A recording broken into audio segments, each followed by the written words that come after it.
चो पियो साईं जो ऑर्डर तो मूं वटि बि पई हुई साईं चए थो यार टेंट मूं वटि पियो हो वरी साईं चयो यार फलाणी शइ त मूं वटि पई हुई पैसा साईं त मूं वटि पिया हुआ यार ॻाल्हि त करियो छा हो इन खां अॻु में असीं सभु पंहिंजी पंहिंजी जॻह ते हुआ मुख़्तलिफ़ जॻह ते हुआ हिकु जाइ ते कोन्हो हिकिड़ो सिस्टम कोन्हो उनजे करे इहो नुक़सानु थियो शयूं मौजूदु हुयूं हुन वटि हिकिड़ी हुई ॿिए वटि हुई ॿिए वटि हुई अहिड़े सां पोइ इदारो ठहियो हिकिड़ो जंहिंजो नालो रखियो वियो NDMA national disaster management authority सभ खां पहिरें ठहियो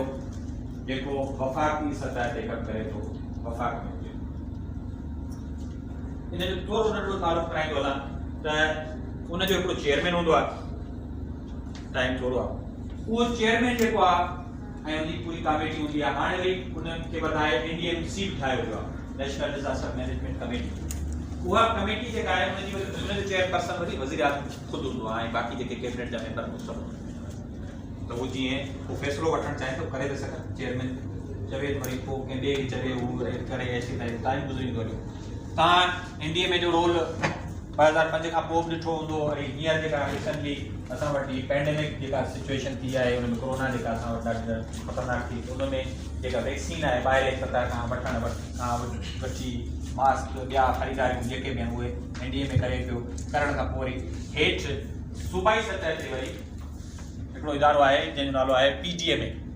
provincial disaster management authority PDMA खे उन सां कोऑर्डिनेशन आहे राब्तो आहे ज़िले सतह ते जेको इदारो आहे तव्हांजे ज़िले में बि आहे उहो आहे DDMA district disaster management authority district disaster management authority जेको डिप्टी कमिश्नर हूंदो आहे ज़िले में उहो उनजो चेयरमैन हूंदो आहे बाक़ी सभु इदारा जेके उनजे मातहत आहिनि उनजे हेठां कमु कनि था ऐं अवांजी भलाई जे लाइ जेके रखियल आहिनि उहे सभु उनजी उन मेंबर छाजा DDMA district disaster management DDMA जी ज़िम्मेदारी आहे त हू जेको आहे सो आवाम खे रिलीफ पहुचाए जेको मथां हुनखे मिले थो माण्हुनि खे एवोक्यूएट करे कैंप्स जेके आहिनि से डिक्लेयर करे ऐं अहिड़े क़िस्म जा जेके उपाउ वठे त जीअं जेके ख़तरा आहिनि उहे ख़तरा ई आहिनि आफ़तुनि में तब्दील थियनि आम तौर ते मॉनसून जॾहिं थींदी आहे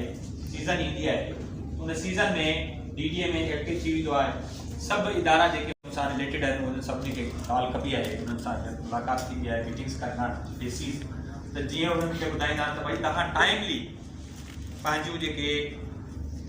पाणी जूं नदियूं आहिनि ड्रेनेज सिस्टम आहिनि इन्हनि सभिनी जी डिसिल्टिंग करे वठो पंहिंजी जेका मशीनरी आहे तव्हां वटि इक्विपमेंट आहिनि उहे सभु जेके आहिनि अप टू डेट करे वठो अगरि ख़राबु आहिनि डी वाटरिंग मशीन्स आहिनि उन्हनि खे सही करे छॾियो हॉस्पिटल वारनि खे चवंदा आहिनि त तव्हां पाण वटि वाफ़िर मिक़दार में दवाऊं जेके आहिनि से पाण वटि प्रोवाइड रखो त जीअं ख़ुदा न ख़ास्ता का एमरजेंसी थिए त हुन में असीं उनखे मुक़ाबिलो करे सघूं ऐं ॿिया बि जेके इदारा इरिगेशन आहे एग्रीकल्चर आहे उन्हनि खे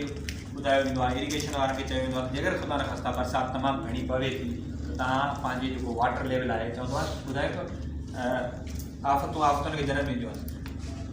2011 में थियो ईअं जो हिकिड़ो त पाणी उहो मींहं जो ॿियो वरी जेके वाहन में पाणी पियो हो माण्हू त खयो कोन पियो ॿनियुनि में उहो उन में ॿोड़े छॾियो हाणे उन खां पोइ इहा प्रैक्टिस रही आहे त जॾहिं अहिड़ी क़िस्म जी तेज़ बरसातूं पहुंदियूं आहिनि उन खां अॻे ई जीअं उहो प्रिडिक्ट कंदा यानी PMD पाकिस्तान मेट्रोलॉजिकल डिपार्टमेंट जेको आहे उहो प्रिडिक्ट कंदो आहे त बाबा हिन ॾींहं ते इहा प्रिडिक्शन हूंदी आहे असां चवंदा यार हुननि ते चयो हीअ जॻह ॿई जॻह हीअ भाॻ आहे